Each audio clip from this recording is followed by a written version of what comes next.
Hi everyone, it's Tim's Vinyl Confessions. I'm Tim Derling and I thank you for watching this episode. I hope you've been having a decent summer. It's really winding down, hard to believe. Next weekend's episode is going to be really cool, especially if you're into singles. 45s. Looking forward to that one. That's going to be a cool one.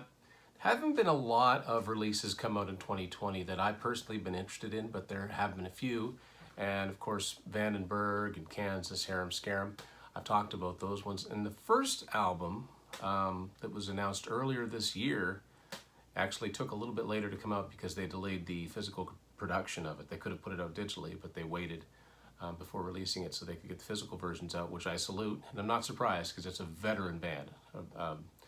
These guys have been around for a long time. I'm talking about Deep Purple. Their first album came out in 1968. Shades of Deep Purple. So in 2020, Deep Purple have released a new album and it's called Whoosh. Whoosh. I've heard it whoosh, I've heard whoosh. I'm saying it whoosh, like it rhymes with bush. That's what I get out of it. And this cover art was announced. Of course, people made all sorts of Avengers Infinity War jokes about it. I like the logo on here. This is on EDEL or EAR Music, which their last few releases have been on. And once again, like their previous few, this album was produced by Bob Ezrin. And honestly, it doesn't sound that different than Now What, or their last album, which was actually called Infinite. Infinity War, Infinite, but anyway. Just another fine addition to the Deep Purple catalog, in my opinion. That's what the CD looks like. I actually think that might have made a better front cover, I don't know, but either way. If I'd had the vinyl, I didn't get the vinyl this time, but that's probably a gatefold. The lyrics to the songs are kind of interesting, the way that they're laid out, some more than others. So this is the steadiest lineup they've had for a while. I mean, it's still Ian Gillan on vocals, Roger Glover on bass, Ian Pace on drums. Ian's the only one that's been in every incarnation of Deep Purple. Don Airey on keyboards, replacing the late John Lord, and Steve Morse on guitar. And Steve Morse has been with them since 1996 when he replaced Ritchie Blackmore. So this is actually the most stable Deep Purple lineup there's ever been. And this just continues along with the albums that they've done before.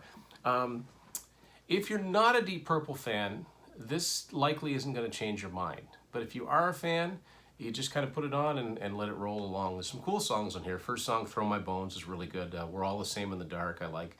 I want to make a special mention of a song called The Long Way Round. First of all, it's broken up into acts. I'm guessing this is what, if it was a side one and side two of a record, it's probably two records, but anyway. It's broken up into two acts for some reason. But the song The Long Way Round is interesting to me, and I listened to it and I'm like, And I listened to it again, and I think that it's on purpose. I think it's a deliberate tip of the hat to Yes with Roundabout. Because there's a riff in it that's directly from Roundabout, like down, down, down, down, down, down, down, down, like that. And it's not just once, it's not accidental. They do it on purpose. The Long Way Round, Roundabout. I think it's a salute to Yes, which is kind of cool. It's got to be. I know Steve Morse is a big Yes fan, so as far as the rest of the band goes, they were pretty much contemporaries. They started around the same time. Another song I really like on here is called What the What. It's a party song, What the What Happened to You Last Night. Ian Gillan sounds the way Ian Gillan has sounded on the last few Deep Purple albums. He's not hitting the crazy screams and the high notes that he used to, like on Child in Time and stuff. And personally, I'm okay with that. That was never my favorite part. As a matter of fact, Deep Purple are a band where, in my opinion, the vocals have always been secondary to the musical interplay. For me, it's always been more about the interplay between the guitars and the keyboards, whether it's synthesizers or whether it's the Hammond B3. And of course, Ian Pace on the drums. Nobody plays drums like Ian Pace. And he's, in fine form here too. And these guys are, they're old.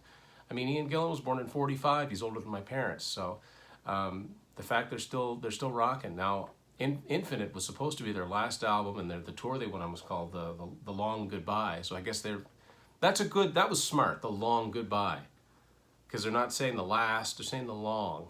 So it could be, who knows? You know, hopefully next year everybody gets to resume touring smartly. Another interesting thing about this is they redo a song from their very first album, which I mentioned, Shades of Deep Purple. The opening cut from that album was an instrumental called And the Address, and they redo it here, which is kind of cool. But again, only Ian Pace is the same from the lineup, the Mark I Deep Purple lineup. It's just really good. It's really good and solid, and it's just reassuring when some of these old rock guys still put out new music. They take it seriously, and for whatever reason, they've stuck with Bob Ezrin for the last 3 or 4 albums, and I don't have them all yet. Like, I don't have Rapture of the Deep, and I don't have Bananas, and I don't have Abandon.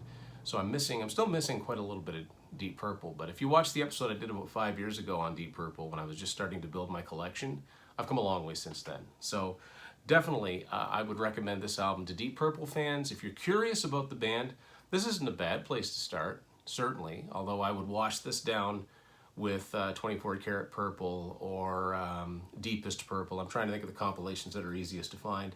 Probably the best one is Rhino's The Very Best of Deep Purple. It came out in 2000. But yeah, definitely check out what they're doing now in 2020.